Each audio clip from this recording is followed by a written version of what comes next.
Bonjour, alors je vais vous partager un petit passage du livre de Mathilde de Magdebourg, qui est un passage absolument central pour la spiritualité, en particulier pour ce qu'on appelle la mystique affective.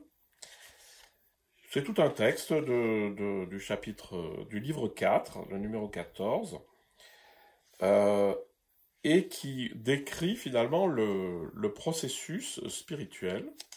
Alors je vous le dis rapidement pour arriver à l'essentiel. Au début de la vie spirituelle qui passe par le médium d'un amour métaphorique, il y a ce qu'on appelle les consolations sensibles, c'est-à-dire un sentiment d'être aimé par Dieu et de l'aimer. Et puis, il y a l'absence. C'est ce qu'on appelle les désolations. Elle le décrit ainsi. Je peux vous lire un petit passage. Euh, Immédiatement après cela, mon corps et mon âme tombèrent dans une telle obscurité que je perdis toute connaissance et toute lumière de l'âme, que je ne savais plus rien de l'intimité avec Dieu, et que le doux sentiment amoureux me fut ôté.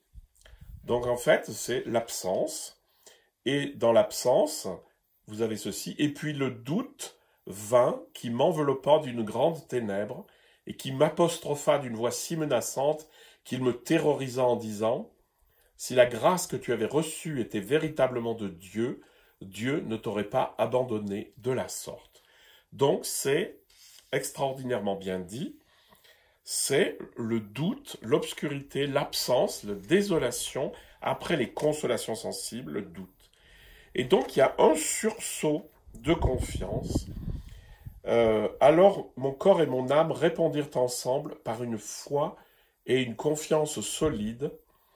Et ça, c'est magnifique parce que c'est cet acte de foi qui va faire le virage, qui va permettre de sortir du duo consolation-désolation, qui fait d'abord du yo-yo, puis au bout de quelques temps, ça reste en bas. C'est-à-dire que l'âme reste dans le doute et la désolation, et ça se voit.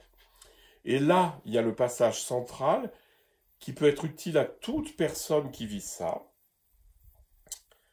Le sentiment d'absence de Dieu me saisit tellement que je dis « Sois la bienvenue, toi, divine absence.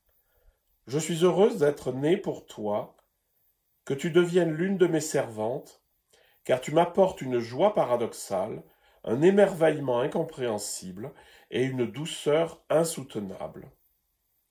Seigneur, tu peux bien m'enlever cette douceur, mais laisse-moi ce sentiment d'absence. » Dieu n'étant pas quelque chose de particulier, mais la source de tout, il n'est pas perceptible. Et donc de vouloir attendre des espèces de consolation émotionnelle, Thérèse d'Avila dit ça d'une manière encore pire, de ces espèces elle parle vraiment de complaisance dans son émotionnel, et bien donc au lieu de faire ça, on comprend que la divine absence, c'est ma manière d'être présent au divin en moi. Elle dit, tu peux m'enlever toutes ces douceurs, c'est-à-dire toutes ces consolations sensibles, mais laisse-moi ce sentiment d'absence, cette divine absence. Dieu est présent dans cette divine absence par la confiance.